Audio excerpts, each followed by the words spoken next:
दुनिया की दूसरी बड़ी अर्थव्यवस्था चीन में आर्थिक सुस्ती लगातार गहरा रही है। जुलाई के दौरान चीन में रिटेल बिक्री और इंडस्ट्रियल ग्रोथ पिछले साल के मुकाबले दोनों सुस्त पड़े हैं। जुलाई में रिटेल बिक्री में सिर्फ 2.7% की ग्रोथ दर्ज की गई, वहीं इंडस्ट्रियल ग्रोथ भी सिर्फ 3.8% रही है। अर्थव्यवस्था को सपोर्ट करने के लिए चीन ने ब्याज दरों में 10 बेसिस पॉइंट की कटौती की है। जब पूरी दुनिया में ब्याज दरें बढ़ रही हैं, कर्ज महंगे हो रहे हैं, तो चीन इसको घटा रहा है। सर, चीन के ताजा आर्थिक आंकड़े क्या संकेत दे रहे हैं? चीन के सारे आंकड़े बहुत खराब आए हैं और अभी तक जो पिछले सप्ताह तक की चर्चा थी कि चीन में महंगाई है, लेकिन उस समय भी हमने अपनी चर्चा में मनी सेंट्रल में कहा था कि चीन में महंगाई से ज़्यादा समस्या चीन में प्रोड्यूसर साइड की डिफ्लेशन है, क्योंकि जो उत्पादकों के स्तर पर कीमतों में कमी है, ये मांग में कमी और उत्पादन में समस्या दिखा रही है। चीन ने इधर ताइवान के आसपास जिस तरीके की सैन्य गतिविधियां शुरू की हैं, उसे लेकर भी काफ़ी निवेशकों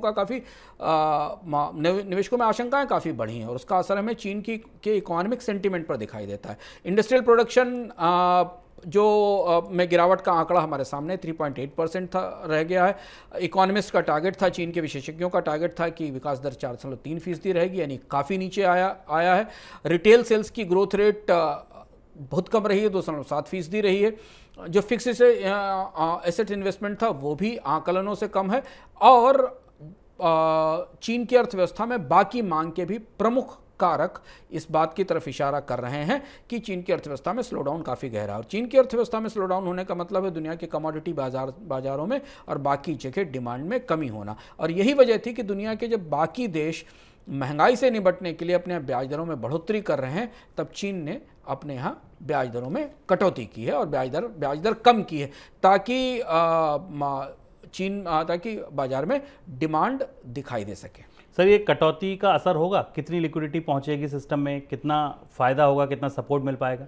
मुझे लगता है कि जो आंकड़ा हमारे पास उपलब्ध है उस हिसाब से चीन लगातार पिछले 3-4 महीनों से 5 महीनों से अपनी अर्थव्यवस्था को पंप प्राइम करने के लिए, उसमें पैसे डालने के लिए लगातार नए तरीके के उपाय कर रहा है। उस उपाय में एक हिस्सा ब्याज दरों में कटौती का भी है। इससे पहले चीन की सरकार ने राज्य सरकारों को विशेष रूप से टैक्स रियायतें देने की छूट दी थी।